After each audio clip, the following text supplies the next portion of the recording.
Ballon d'Or is an annual award given out by France Football magazine to the best player in the world for that calendar year. It is one of the oldest and the most prestigious individual award in world football. It has been handed out yearly since 1956. From 2010 to 15, Ballon d'Or merged with FIFA and was called the FIFA Ballon d'Or for that span. From 2016, FIFA separated itself and continued giving its own separate award called the Best FIFA Men's Player. There have been several instances where the award has been contested by two equally worth contenders, and at times it has been felt that the most deserving player did not actually end up winning it. The Ballon d'Or winners on this list no doubt fully deserve it, because the voting, in the end, is done by professional footballers, managers and selected journalists from across the globe, but there have been instances, we feel, where other players deserve the award equally, if not more, than the actual winners. Hello and welcome to Zizo X for Football Channel. Today you will watch the top 10 heists in Ballon d'Or history. Cette récompense, c'est pour toi, Karim Benzema. It is indeed 1998, and recognition for Benzema. Karim, on a hâte d'entendre le premier mot. We'll hear from Benzema. Number 10. Pavel Nedved, 2003. Pavel Nedved, a midfielder for Juventus and the Czech Republic, won the Ballon d'Or in 2003 by a wide majority. Prior to Ronaldo and Messi, scoring 66 goals and dishing out 66 assists in a calendar year was a rare accomplishment. When French and Arsenal striker Thierry Henry accomplished it in 2003, the general public believed he was a lock for the prize. Many people were surprised to see Nedved win the award when the winners were revealed. Many people's second favorite, Paolo Maldini, came in third. Henry came in second. The Czech Republic football team went on a 2-year unbeaten streak. Juventus won the Serie A and Italian League Cup, and they lost in the Champions League final on penalties. Perhaps these factors contributed to Nedved losing out to them as the voters' choice. Henry's chances may have been hurt by Arsenal finishing last in the Premier League and just making it to the second UCL group stage, but there is little question that both Henry and Maldini, if not them both, were deserving of the trophy. Number 9. Lionel Messi, 2010. In 2010, Argentine forward Lionel Messi of Barcelona won the Ballon d'Or for the second year in a row. No one disputed that Messi deserved the award. He had become arguably the best player in the world in recent years. However, the general opinion was that at least one of three other midfielders, including Messi's teammates Xavi Hernandez, Andres Iniesta, and Wesley Sneijder of Inter Milan, should have received the honor for their outstanding contributions to club and country. Although Xavi and Iniesta shared in Messi's trophy haul at Barcelona, they were instrumental in Spain's 2010 World Cup victory as they played a key part in the midfield. Sneijder, on the other side, was the captain of the Netherlands squad that advanced to the 2010 FIFA World Cup final and played a major part in Inter Milan's historic treble in 2010. Sneijder narrowly missed being in the top three for the award by just 2% of the vote to Xavi and Iniesta, who took second and third, respectively. One of the biggest Ballon d'Or injustices in history was Sneijder's exclusion from the award ceremony altogether, including the podium. Number 8. Cristiano Ronaldo, 2013. Real Madrid's Portuguese winger Cristiano Ronaldo won his second Ballon d'Or in 2013 after scoring 70-plus goals for club and country in 2013. By comparison, Ribery and Messi, who finished second and third in the voting, had a combined tally of 64 goals. There was absolutely no doubt that Ronaldo deserved the award on individual merit, breaking records left, right and center and in the process winning every possible individual award in his way.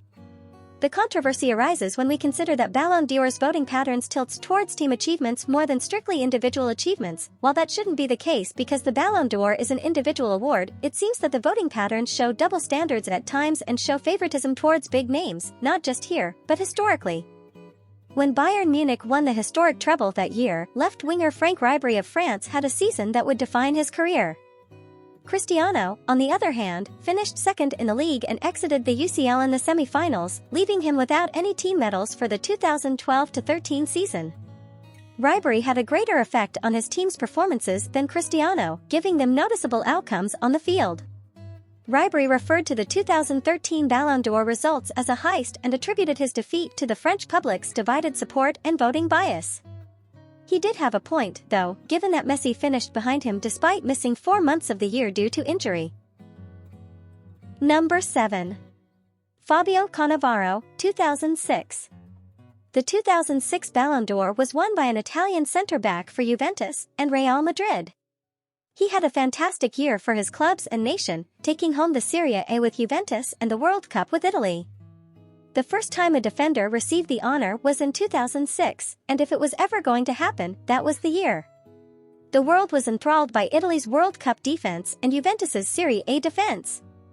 In the whole 2006 FIFA World Cup, Fabio Cannavaro and Gianluigi Buffon of Juventus had allowed just 1 goal.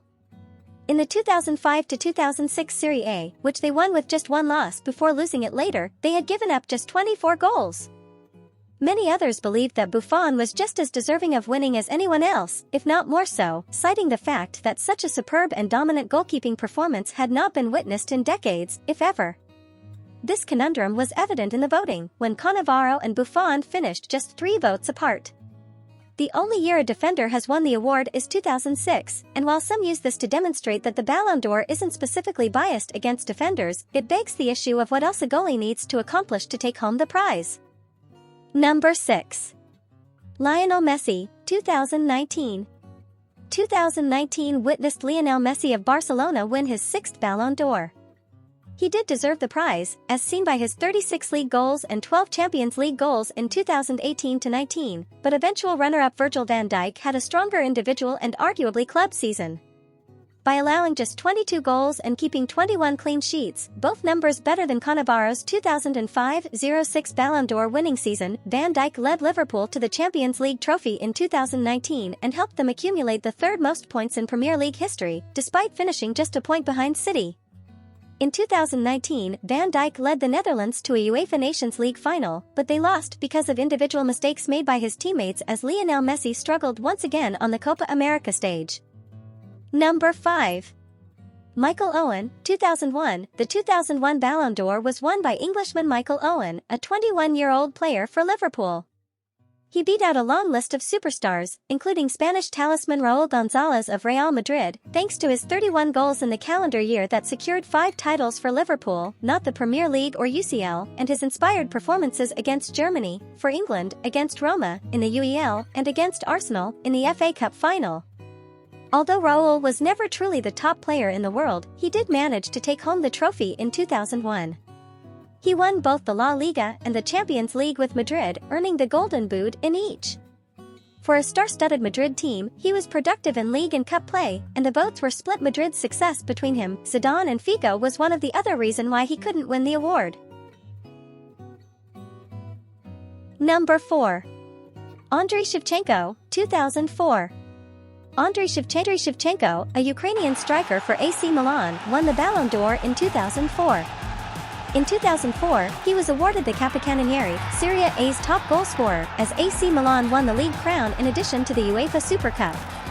Shevchenko's Milan, however, struggled in the Champions League, losing to Deportivo La Coruña after leading 4-1 after the first leg and failed to capture either the League Cup or the Intercontinental Cup.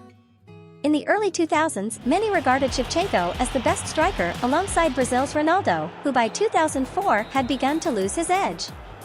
Zhirchenko was a superb finisher. Deco, a Portuguese attacking playmaker for Porto, was widely regarded as deserving of the Ballon d'Or that year. Through his efforts from the number 10 position, Porto won 4 trophies, including the Portuguese League and, more significantly, a historic second Champions League victory. In 2003-04, Deco had a staggering 29 assists across all competitions, in addition to a spectacular 2004-05 season debut at his new club Barcelona. One of the most assist-laden seasons in Europe went underappreciated because of the big club bias and the preference for center strikers over midfielders in the awards voting. The voting patterns at the time marginally preferred club trophies as a criterion over direct individual accomplishments, but Deco's 4-trophy haul was barely enough to take him through to the next round. Number 3. Sir Stanley Matthews, 1956. This is contentious since football enthusiasts are aware that Sir Stanley Matthews, an Englishman, is a true legend of the game. He spent 33 years playing football for Blackpool and Stoke City from 1932 to 1965, and he is the only player to be knighted while still participating in it. He is recognized as one of the best players of all time. In 1956, when the Ballon d'Or was originally awarded, associations of European nations conducted the vote. Stanley Matthews, who was 41 at the time, had a statistically extremely poor season the year before he won the award, scoring just 3 goals in 37 games while playing outside right midfield for Blackpool, which finished fourth. It can be argued that Real Madrid's Argentine-Spanish striker Alfredo Di Stefano, who had just one less first preference vote than Matthews, deserved the award.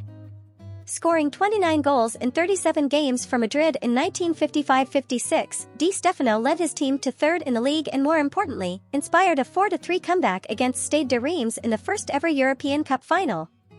Some view the 1956 award for Matthews as an ode to his illustrious career that was now coming to a gradual decline. While Matthews' role and abilities as a team player could not be denied, it can be argued that Di Stefano had a better individual and club season and would have equally deserved to win the award had he won it.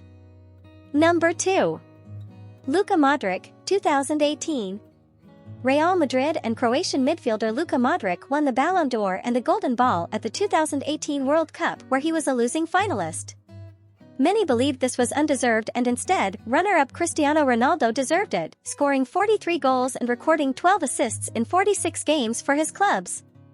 Modric was undoubtedly a pivotal part of the underdog Croatian team that made it to the World Cup final and a major part of Madrid's 2018 Champions League winning team, but his statistics and tangible impact was highly underwhelming.